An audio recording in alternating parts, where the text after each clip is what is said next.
Hi, Year 6. It is me, Mrs. Holmes, back for another after reading video. So we are now up to chapter 13, which I'm going to read for you now. The chapter 13 is called The Bottle of Wine. As week followed week, it started to become clear to Bruno he would not be going home to Berlin in the foreseeable future, and that he could forget about sliding down the banisters in his comfortable home or seeing Carl or Daniel or Martin any time soon.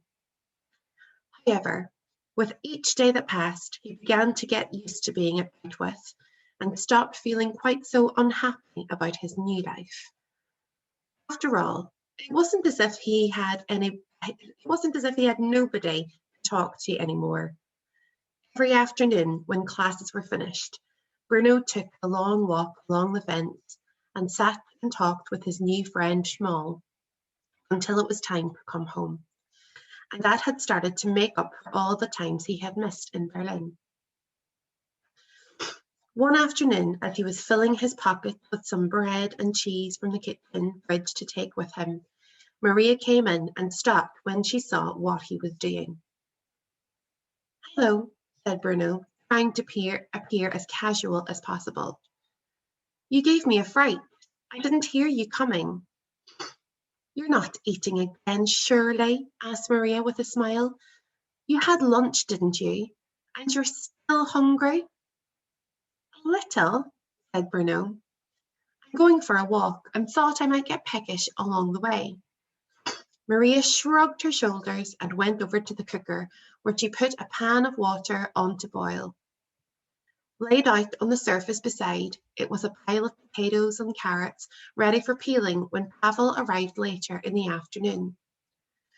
Bruno was about to leave when the food caught his eye, and a question came into his mind that had been bothering him for some time. He hadn't been able to think of anyone to ask before, but this seemed like a perfect moment and a perfect person. "Maria," he said, "can I ask you a question?" The maid turned around and looked at him in surprise. "Of course, Master Bruno," she said. "And if I ask you this question, will you promise not to tell anyone that I asked it?" She narrowed her eyes suspiciously, nodded. "All right," she said. "What is it you want to know?" "It's about Pavel," said Bruno. "You know him, don't you? The man who comes and peels the vegetables and then waits at the table." "Oh, yes," said Maria with a smile. She sounded relieved that his question wasn't going to be about anything more serious. "I know Pavel. We've spoken on many occasions. Why do you ask about him?" "Well," said Bruno, choosing his words quite carefully in case he said something he shouldn't. "You remember, soon after we got here, when I made the swing on the oak tree and fell and cut my knee?" "Yes," said Maria. "It's not hurting you again, is it?" "No, it's not that," said Bruno. "When I hurt it, Pavel was the only grown-up around, and he brought me in here and cleaned it and washed it and put the green ointment on it, which stung, but I suppose it made it better. And then he put a bandage on it." "Well, that's what anyone would do if someone's hurt," said Maria. "I know," he continued, "only he told me then that he wasn't really a waiter at all." Maria's face froze a little, and she didn't say anything for a moment. Instead, she looked away and licked her lips a little before nodding her head. "I see," she said. "And what did he say he was really?" "He said he was a doctor," said Bruno, which didn't seem right at all. "He's not a doctor, is he?" "No," said Maria, shaking her head. "No, he's not a doctor. He's a waiter." "I knew it," said Bruno, feeling very pleased with himself. "Well, why did he lie to me then? It doesn't make any sense." "Pavel is not a doctor anymore, Bruno," said Maria quietly. "But he was in another life, before he came here." Bruno frowned and thought about it. "I don't understand," he said. Few of us do, said Maria. But if he was a doctor, why isn't he one still? Maria sighed and looked out the window to make sure that no one was coming, and nodded towards the chairs, and both she and Bruno sat down. If I tell you what Pavel told me about his life, she said, you mustn't tell anyone. You understand? We would all get into terrible trouble. Won't tell anyone, said Bruno, who loved to hear secrets and almost never spread them around, except when it was totally necessary, of course. And there was nothing he could do about it. All right, said Maria. This is as much as I know. Bruno was late arriving at the place in the fence where he met Schmoll every day. But as usual, his new friend was sitting cross-legged on the ground waiting for him. I'm sorry I'm late, he said, handing some of the bread and cheese through the wire, bits that he hadn't already eaten on the way when he had grown a little peckish after all. I was talking to Maria. Who's Maria? Asked Schmoll, not looking up as he gobbled down the food hungrily. She's our maid, explained Bruno. She's very nice, although father says she's overpaid. She was telling me about this man, Pavel, who chops our vegetables for us and waits on the table. I think he lives on your side of the fence. Schmoll looked up for a moment and stopped eating. On my side, he said. Yes, do you know him? He's very old and has a white jacket that he wears when he's serving dinner. You've probably seen him. No, said Schmoll, shaking his head. I don't know him.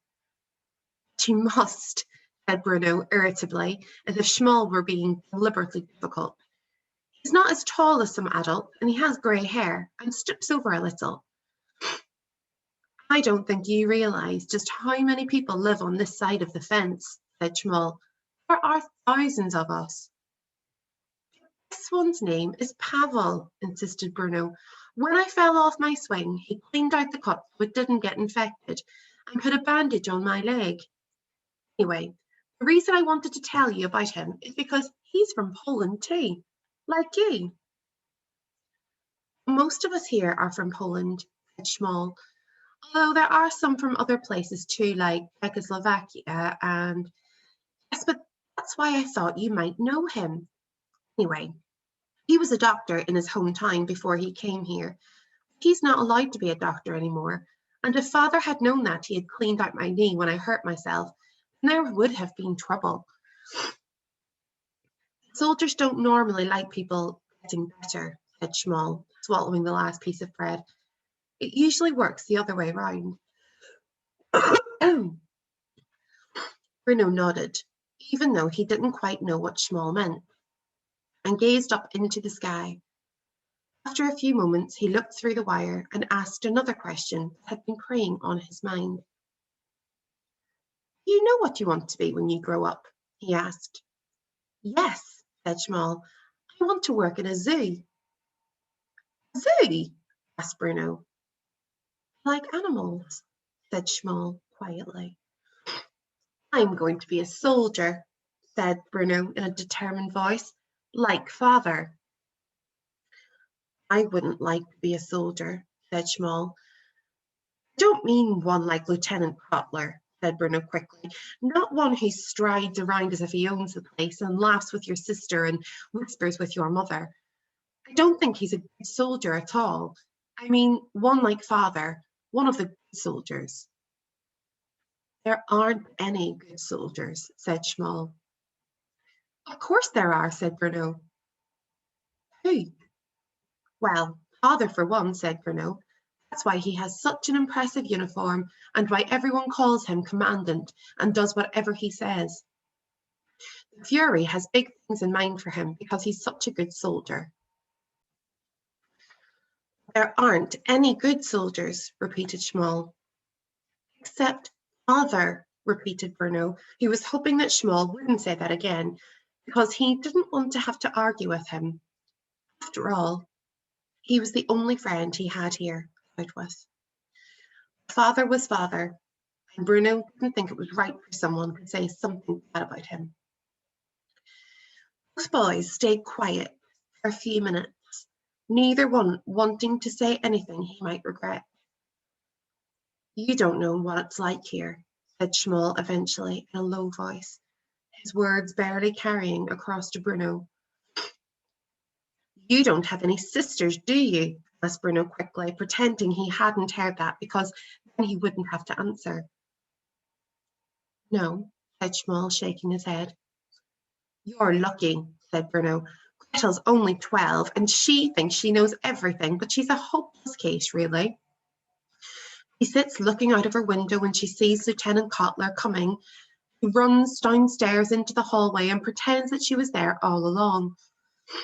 The other day I caught her doing it, and when he came in, she jumped and said, Why, Lieutenant Kotler, I didn't know you were here. And I know for a fact that she was waiting for him. Bruno hadn't been looking at Schmoll as he had said all that. When he looked again, he noticed that his friend had grown even more pale than usual. What's wrong? He asked. You look as if you're going to be sick. I don't like talking about him, said Schmoll. About who? Said Bruno. Lieutenant Kotler. He scares me. He scares me a little, too, admitted Bruno. He's a bully and he smells funny. It's all that cologne he puts on. Then Schmoll started to shiver lightly, and Bruno looked round as if he could see rather than feel whether it was cold or not. What's the matter? He asked. It's not that cold, is it? You should have brought a jumper. You know, the evenings are getting chillier.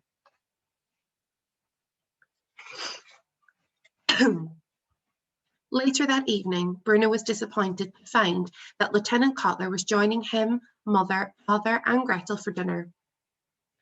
Pavel was wearing his white jacket as usual and served them as they ate. Bruno watched Pavel as he went around the table and found that he felt sad whenever he looked at him. He wondered whether the white jacket he wore as a waiter was the same as the white jacket he'd worn as a doctor. As he brought the plates in and set them down in front of each of them, and while they ate their food and talked, he stepped back towards the wall and held himself perfectly still, neither looking ahead nor not. It was as if his body had gone to sleep standing up with his eyes open. Whenever anyone needed anything, Pavel would bring it immediately. The more Bruno watched him, the more he was sure that catastrophe was about to strike. He seemed to grow smaller and smaller each week, if such a thing were even possible. The colour that should have been in his cheeks were drained almost entirely away.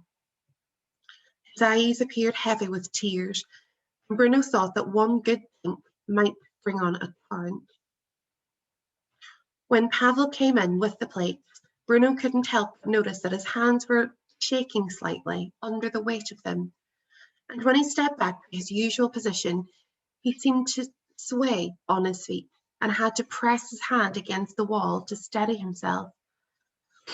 Bruno had to ask twice for an extra helping of soup before he heard her. Then he let the bottle of wine empty without having opened another one in time to fill Father's glass. Our list won't let us read poetry or plays, complained Bruno during the main course. As they had company for dinner, the family were dressed formally. Father in his uniform, Mother in a green dress that set off her eyes, Gretel and Bruno in the clothes they wore to church when they lived in Berlin. I asked him if we could read them just one day a week. He said no, not while he was in charge of our education. I'm sure he has his reasons, said Father, attacking a leg of lamb. All he wants to do is study history and geography, said Bruno. I'm starting to hate history and geography. Don't say hate, Bruno, please, said Mother. Why do you hate history? Asked Father, laying his fork down for a moment and looking across the table at his son. He shrugged his shoulders, a bad habit of his. Because it's Boring, he said. Boring, said his father. Son of mine calling the study of history boring. Let me tell you this, Bruno, he went on, leaning forward and pointing his knife at the boy. It's history that got us here today. If it wasn't for history, none of us would be sitting around this table now. We'd be safely back at our table in our house in Berlin. We are correcting history here. It's still boring, repeated Bruno. He wasn't really paying attention. You'll have to forgive my brother, Lieutenant Cutler, said Gretel, laying a hand on his arm for a moment, which made Mother stare at her and narrow her eyes. He's a very ignorant little boy. I am not ignorant, snapped Bruno. He had had enough of her insults. I'll have to forgive my sister, Lieutenant Cutler, he added politely, but she is a hopeless case. There's very little that we can do for her. The doctors say she's gone past the point of help. Shut up, said Gretel, blushing scarlet. Shut up, said Bruno with a broad smile. Children, please, said Mother. Father tapped his knife on the table and everyone was silent. Bruno glanced in his direction. He didn't look angry exactly, but he did look as if he wasn't going to put up with much more arguing. I enjoyed history very much when I was a boy, said Lieutenant Cutler after a few silent moments. And although my father was a professor of literature at the university, I preferred the social sciences to the arts. I didn't know that, Kurt, said Mother, trying to look at him for a moment. Does he still teach then? I suppose so, said Lieutenant Cutler. I don't really know. Well, how could you not know? He asked, frowning at him. Would you keep in touch with him? The young lieutenant chewed on a mouthful of lamb and it gave him an opportunity to think of a reply. He looked to Bruno as if he regretted having brought the matter up in the first place. Kurt, repeated Mother, don't you keep in touch with your father? Not really, he replied, shrugging his shoulders dismissively and not turning his head to look at her. He left Germany some years ago, 1938, I think it was. I haven't seen him since then. Mother stopped eating for a moment and stared across at Lieutenant Cutler, frowning slightly. But where did he go? He asked. I beg your pardon, Herr Commandant, asked Lieutenant Cutler, even though Father had spoken in a perfectly clear voice. I asked you where he went, he repeated. Your father, a professor of literature, where did he go when he left Germany? Lieutenant Cutler's face grew a little red, and he stuttered somewhat as he spoke. I believe he is currently in Switzerland, he said finally. Last I heard, he was teaching at a university in Bern. Switzerland's a beautiful country, said Mother quickly. I haven't ever been there, I admit, but from what I hear, he can't be very old, your father, said Father, his deep voice silencing them all. I mean, you're only, what, 17, 18 years old? Just turned 19, Herr Commandant. So our father would be in his 40s, I expect? Lieutenant Cutler said nothing, but continued to eat, although he didn't appear to be enjoying his food at all. Strange that he chose not to stay in the fatherland, said Father. We're not close, my father and I, said Lieutenant Cutler quickly, looking around the table as if he owed everyone an explanation. Really, we haven't spoken in years. And what reason did he give, might I ask? Continued Father, for leaving Germany at the moment of her greatest glory and her most vital need, when it is incumbent upon all of us to play our part in the national revival? Was he tubercular? Lieutenant Cutler stared at father, confused. I beg your pardon? He asked. Did he go to Switzerland to take the air? Explained father. Or did he have a particular reason for leaving Germany in 1938? He added after a moment. I'm afraid I don't know, Herr Commandant, asked Lieutenant Cutler. You would have to ask him. Well, that would be rather difficult to do, wouldn't it? With him being so far away, I mean. Perhaps that was it. Perhaps he was ill. Father hesitated before picking up his knife and fork again and continuing to eat. Or perhaps he had agreements. Agreements, Herr Commandant? With government policy. One hears tales of men like this from time to time. Curious fellows, I imagine. Disturbed, some of them. Traitors, others. Cowards, too. Of course, you have informed your superiors of your father's views, Lieutenant Cutler. The young lieutenant opened his mouth and then swallowed, despite the fact he hadn't been eating anything. Never mind, said father cheerfully. Perhaps it is not an appropriate conversation for the dinner table. We can discuss it in more depth at a later time. Herr Commandant, said Lieutenant Cutler, leaning forward anxiously, I can assure you it is not an appropriate conversation for the dinner table, repeated father sharply, silencing him immediately.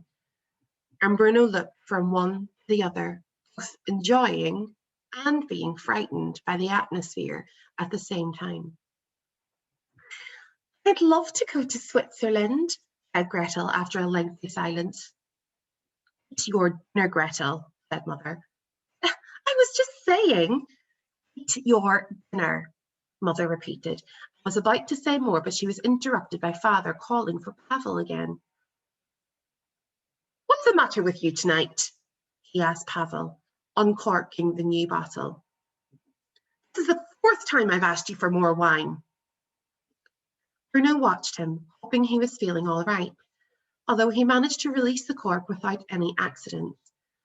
But after he had filled Father's glass and turned to refill Lieutenant Cutler's, he lost his grip of the bottle, somehow, and it fell crashing, plugging its contents out directly onto the young man's lap. What happened then was both unexpected and extremely unpleasant. Lieutenant Cutler grew very angry with Pavel, and no one, not Bruno, not Gretel, not Mother, and not even Father, stepped in to stop him being what he did next, even though none of them could watch, even though it made Bruno cry, Gretel grow pale. Later that night, when Bruno went to bed, he thought about all that had happened over dinner. He remembered how kind Pavel had been to him on the afternoon he made the swing, and how he had stopped his knee from bleeding, and had been very gentle in the way he administered the green ointment. And while Bruno realised that Father was generally a very kind and thoughtful man, it hardly seemed fair or right that no one had stopped Lieutenant Cutler getting so angry at Pavel. And if that was the kind of thing that went on in Outwith, then he'd better not disagree with anyone anymore about anything. In fact, he would do well to keep his mouth shut and cause no chaos at all. Some people might not like it. His old life in Berlin seemed like a very distant memory now, and he could hardly even remember what Carl, Daniel, or Martin looked like, except for the fact that one of them was a ginger. Okay, that is the end of chapter 13. We learned a little bit more in this chapter about Pavel and a little bit more about the relationship between Father and Lieutenant Cutler.